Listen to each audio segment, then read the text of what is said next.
The grocery aisles of America are quietly turning into a battlefield, and Washington didn't even see it coming.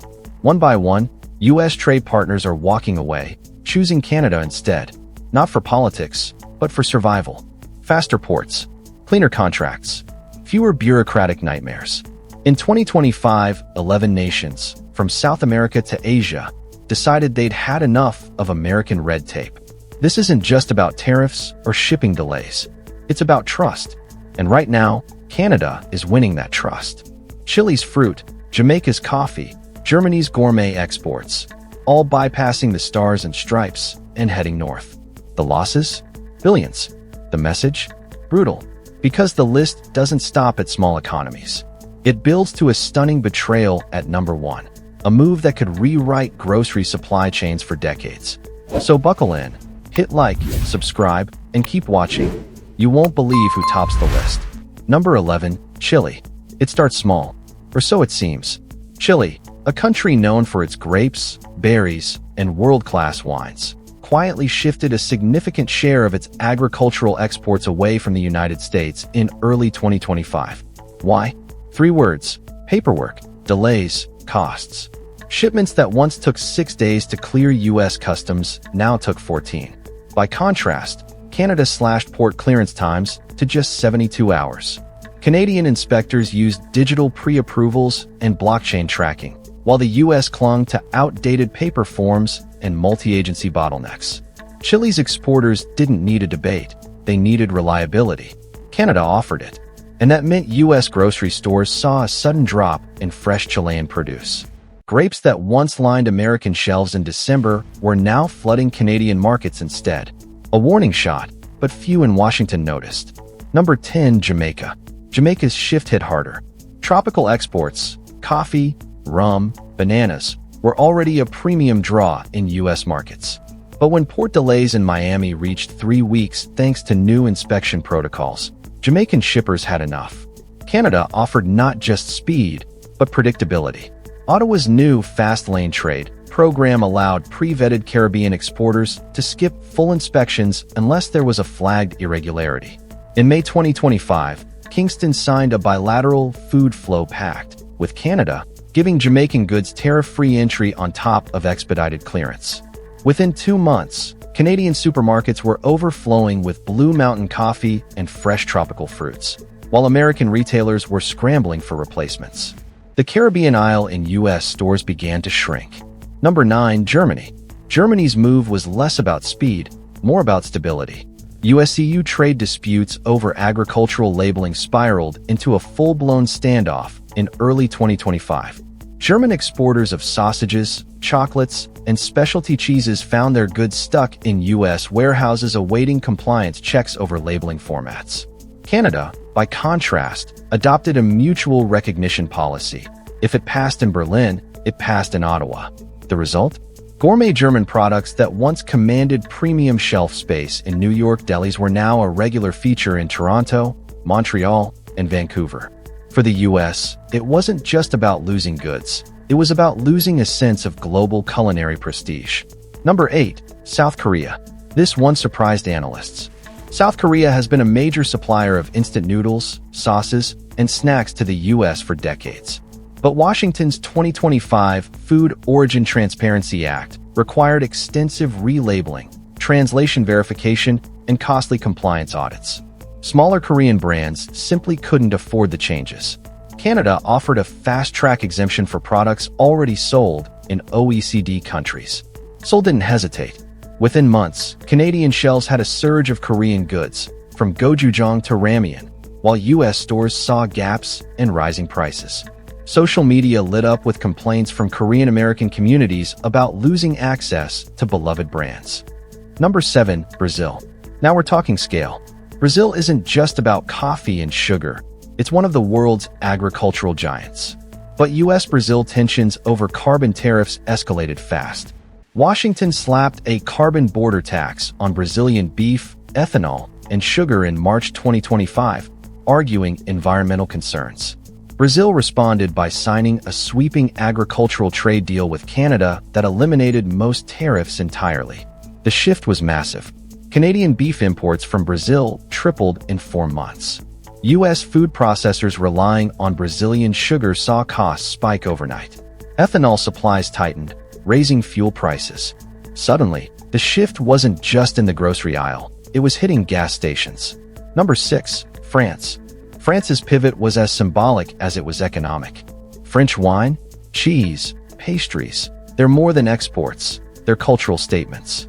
When U.S. tariffs on EU luxury goods rose another 15% in April 2025, Paris didn't just complain, it redirected. Canada's open market stance on European luxury imports turned Toronto into a booming hub for high-end French foods. In Washington, lawmakers worried aloud about prestige erosion, the loss of iconic goods that shaped consumer perception. For France, it was simple math: higher profits, fewer headaches, a friendlier market. For American consumers, it meant champagne cost 40% more and was harder to find. Number 5. Egypt. Egypt's move was strategic survival. Dependent on stable export markets for wheat and processed grains, Cairo had long relied on U.S. buyers. But volatile U.S. prices in 2025, caused by speculation and shifting subsidy policies, made that dangerous. Canada, with its stable pricing and guaranteed purchase contracts, offered security. In June, Egypt signed a 5-year wheat supply deal with Ottawa, guaranteeing priority shipment slots. This wasn't just about bread prices in Canada, it reshaped global grain flows. The U.S. found itself scrambling to replace Egyptian wheat with higher-cost alternatives, driving up domestic food inflation. By this point, 6 countries had already turned their backs on U.S. markets. The trend wasn't slowing, it was accelerating. But the next 5? They weren't just trading partners. They were pillars of America's grocery dominance. And what happened next would send shockwaves through Washington's trade circles. Number 4. Mexico. This one was personal. Mexico isn't just a trade partner, it's the U.S.'s grocery lifeline. Avocados, tomatoes, tequila, fresh produce year-round, it all flows north. Or at least, it used to. By mid-2025, U.S. border inspection backlogs stretched beyond belief. Trucks carrying perishable goods sat for days, sometimes weeks, before clearance. Mexican exporters began losing millions in spoiled shipments. Canada saw the opportunity. Ottawa offered Green Lane border processing for Mexican agricultural goods, guaranteeing clearance within 36 hours. The pivot was swift. Mexican avocados that once flooded California supermarkets were suddenly showing up in Toronto and Calgary instead. Tequila shipments bypassed U.S. ports entirely, heading straight to Canadian distributors. For U.S. consumers, avocado toast became a luxury. For Washington, it was a wake-up call and a political nightmare in agricultural states. Number 3. India. India's decision stung. Long hailed as a rising partner in U.S.-Asia trade, India had been supplying America with spices, lentils, rice, and processed foods for decades. But Washington's 2025 import quota system capped the amount of certain staples allowed in per year, a move meant to protect domestic producers, but which angered Indian exporters. Canada, by contrast, abolished its rice and lentil quotas entirely. Within months, massive container loads of basmati rice, turmeric, cumin, and chickpeas were rerouted to Canadian ports. The impact on U.S. grocery stores was swift. Higher prices for South Asian staples and shortages in ethnic food aisles. Indian American communities across the U.S. voiced outrage, framing it as a failure of Washington's diplomacy. Ottawa, meanwhile, quietly solidified its role as North America's South Asian food hub. Number 2. United Kingdom. When the UK shifted, it wasn't just about food, it was about trust. British exports like biscuits, tea, jams, and specialty dairy products were already beloved in U.S. markets. But the post-Brexit trade friction with Washington had been simmering for years. By 2025, constant renegotiations over safety standards and packaging rules made shipping to the U.S. a bureaucratic nightmare. Canada offered a mutual trust framework, recognizing UK food standards without redundant inspections. That meant British goods moved faster and cheaper into Canadian stores. Soon, shoppers in Vancouver were sipping PG tips and snacking on McVitie's biscuits, while American fans turned to expensive specialty import shops, or went without entirely. For Britain, it was a message. In an era of shifting alliances, loyalty follows efficiency. For the US, it was another sign that even its closest historical allies were looking elsewhere.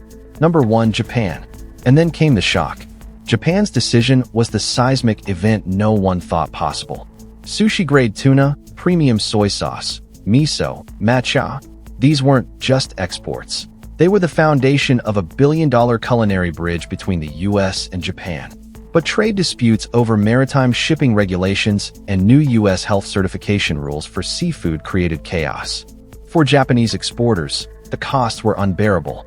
Canada, with its streamlined import laws and stable shipping lanes across the Pacific, became the obvious alternative.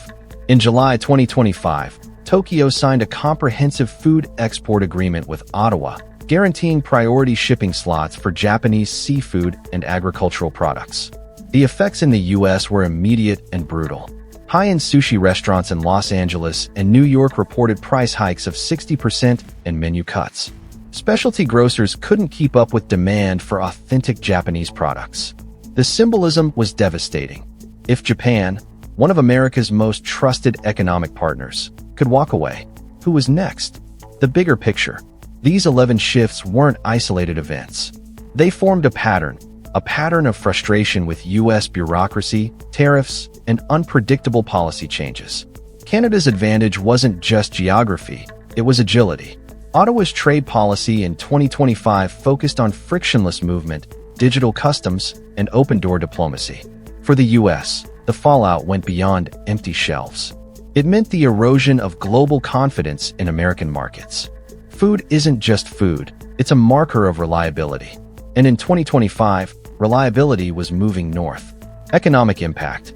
By the end of the year, analysts estimated that the US lost over $38 billion in annual grocery-related imports to Canada. That loss rippled through trucking companies, port authorities, wholesalers, and retail chains. Small ethnic grocery stores in the US, many of which depended on these imports, saw sharp declines in revenue. Farmers in partner countries shifted planting decisions based on Canadian contracts, leaving American buyers scrambling to fill gaps with more expensive alternatives. Inflation ticked upward, and all of it fed into a growing narrative that America's trade machinery was stuck in the past. Cultural fallout. It wasn't just numbers. Communities across America felt the change in deeply personal ways. From Caribbean festivals missing signature rum brands, to German-American Oktoberfests without authentic sausages, to sushi chefs forced to downgrade their tuna quality, it was a cultural contraction. Meanwhile, in Canada, the opposite was happening. Cities were celebrating expanded food festivals, cultural events, and international partnerships. Grocery chains were running marketing campaigns about bringing the world to your table, a slogan that felt like a taunt to American consumers. Political pressure. By late 2025, the story had reached Washington's front steps. Lawmakers from agricultural and coastal states demanded trade reform. Lobbyists pushed for faster customs modernization. But reversing the tide wasn't going to be easy. Canada had already signed multi-year contracts with these 11 countries, locking in supply lines for at least 5 years. The US could fight, but it would be a slow fight. And in the meantime, grocery aisles told the story. Less choice, higher prices, more empty space. So here we are, 11 countries gone. Not to war, not to disaster, but to a neighbor who simply made it easier to do business. The grocery aisle became the scoreboard, and the US kept losing points. This isn't just an economic shift, it's a credibility crisis. Once you lose trust in trade, it's nearly impossible to win it back. Canada knew that. Washington didn't. And now, the contracts are signed, the ships are sailing, and the shelves are telling the truth. Will America adapt? Or will more nations quietly take their products and their loyalty elsewhere? The next move will decide whether 2025 is a one-year anomaly or the start of a permanent decline. If you think this story needs to be heard, hit like, subscribe, and drop your thoughts in the comments. Because this conversation is only just beginning.